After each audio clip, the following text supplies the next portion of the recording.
most low-budget possible form of film. This is a recent one. It's actually a documentary. It's not just a documentary, it's also a biopic on the life of Alan Moore, my favorite comic book writer. Alan Moore lives in Northampton, England, where he was born November 1953.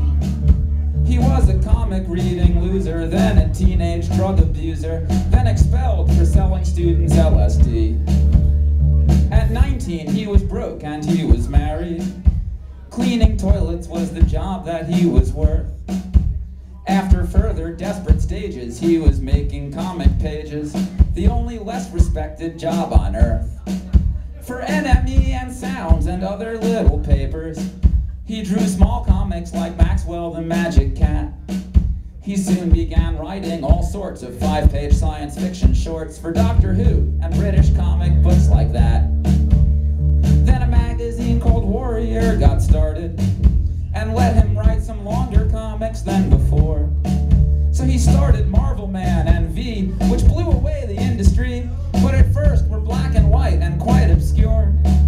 By '83, the US DC Comics grabbed him to write for Swamp Thing, which was selling rather poor. But when his stories hit the stands, there soon were tons of Swamp Thing fans, cause no one wrote comic books like Alan Moore. Then came Alan's biggest concept, which was Watchmen, a series like no book or comic had been ever. It was rougher, it was realer, but what truly sealed the deal was his techniques were so bizarre and new and clever. So Moore got rich, but he soon hated being famous, pursued by fans and Hollywood and business sharks. He'd drawn his Magic Cat non-stop, but in protest let it drop when its newspaper made some anti-gay remarks. He quit the mainstream seeking total independence and lived a counterculture marriage made for three. But his printing ventures crashed, the women left with all his cash, and Moore was sort of cut adrift at sea. But in 1993, when Moore turned 40, he announced that he was now a magic wizard. With makeup and a mic on, he does rituals for Glycon. That's his deity, a blonde-haired Roman lizard.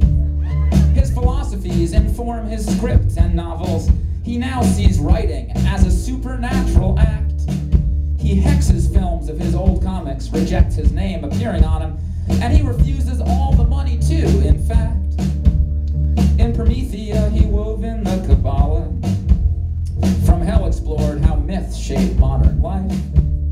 When Lost Girls was his focus, he made a pornographic opus, and the gal who did the art is now his wife. With Melinda, Alan still lives in Northampton. His daughter Leah is now a comic writer too. When he writes, speaks, or performs, he always disregards the norms, always striving to make something cool and new. So from Octopi to Occupy, they're in his crew, and a lot of strange things that he once said have now come true. So happy 60th birthday, Alan. Keep doing what you do.